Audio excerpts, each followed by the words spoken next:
RCF. Alors c'est en 2012 que j'ai repris une activité qui se situe juste à côté de la forêt de Brocéliande en Bretagne. Cette activité-là, j'ai converti le verger donc en 2015 en bio, qui a demandé 3 ans de conversion. En 2018, la première récolte en bio et en 2019, c'était les premiers cidres commercialisés en certifié biologique. Est-ce qu'on sent la différence entre un verre normal de cidre et un verre bio en cidre ?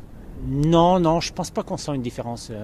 Le bio, je situe plutôt pour respect de la nature, quoi. C'est surtout ça, quoi. Et aussi, quand même, il n'y a aucun résidu de pesticides quand même dans le produit, quoi. Ça, c'est pas anodin non plus. D'accord, ok. Et les pommes que vous utilisez, c'est une variété spécifique ? Ah oui, ce sont des pommes spécifiques pour faire du cidre, des pommes à cidre bio. Vous êtes combien à la cidrerie Brocéliande ? C'est une histoire de famille ? C'est vous-même tout seul Non, moi j'ai 5 salariés aujourd'hui. Voilà. Et ça prend combien de temps pour faire du cidre, tiens ? Pour faire du cidre, on presse souvent, on presse à l'automne, en octobre, novembre. Après, le produit fermente en cuve, quelques mois. Alors ça dépend parce que si on fait du doux, donc il fermente assez rapidement, parce que dans un premier temps, c'est le sucre qui se transforme en alcool. Donc dans un premier temps, on a du doux à 3 degrés d'alcool. Après, si on laisse fermenter plus longtemps, on a du demi-sec à 4,5. Plus longtemps, on a du brut, à 6. Et après, encore plus longtemps, si on est vraiment au bout du bout, si on peut dire, on arrive à 7 ou voire 8 degrés pour de l'extra brut. Voilà. Alors vous êtes présent depuis quand ici à ce salon Millésime Bio ? Je crois que c'est la deuxième année, c'est ça ? Oui. C'est très récent ? Ouais, c'était récent. Moi c'est ma 2e édition. Pourquoi êtes-vous venu ? Parce que c'est vrai que le salon Millésime Bio, quand on parle de Millésime Bio, on parle souvent du vin, mais un cidre ici, des bières.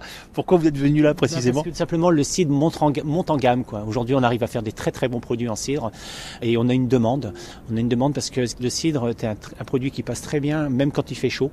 Le vin passe moins bien seulement par rapport à ça, quoi. Et puis on fait connaissance avec également les voisins. Je crois qu'à côté vous avez du rhum et puis en face vous avez quoi ? Ça c'est sympa, du rhum, du gin en face, c'est super. C'est ce que j'aime bien dans l'ambiance du salon, quoi. Vous goûtez les boissons des copains avec modération aussi, non ? Ah oui, toujours avec modération. Mais c'est un très très bon échange. Ça c'est ce qui me plaît plus dans un salon. En fin de compte, c'est même pas le côté business qui m'intéresse, c'est plutôt le côté échange, tout ça, quoi. Merci beaucoup Bertrand. De rien, je vous en prie, à bientôt. Au revoir.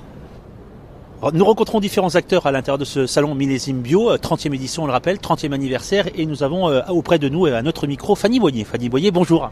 Bonjour à tous. Alors vous êtes vigneronne au Costières de Nîmes, pouvez-vous nous présenter justement un petit peu votre travail ?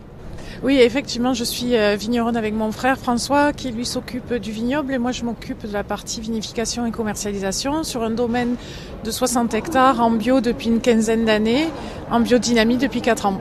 Le métier a beaucoup évolué depuis 30 ans, le métier de vigneron ?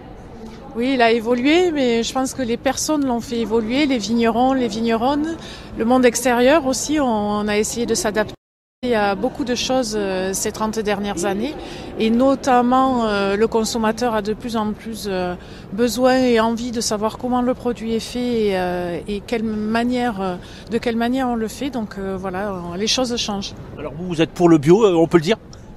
Pour le bio, oui, on a signé il y a déjà plusieurs années. Et dès qu'on s'est installé, en fait, mon frère et moi, jeunes vignerons, on a commencé une conversion vers l'agriculture biologique. Alors là, nous sommes justement au salon, je l'ai dit en tout début de cette interview. Qu'est-ce que vous allez faire pendant ces journées, vous, de votre côté ? C'est essayer de vendre du vin, d'essayer de présenter vos produits ? Alors on a plusieurs objectifs. Le premier, c'est de retrouver nos clients. Pendant ces quelques années de Covid, ça a été plus compliqué de les retrouver. C'est les premières années, l'an dernier et cette année, où on retrouve tous nos clients. Le deuxième objectif, c'est bien sûr la prospection. Trouver de nouveaux cavistes, de nouveaux partenaires en France et à l'étranger qui vont revendre nos vins, qui seront prescripteurs de nos vins.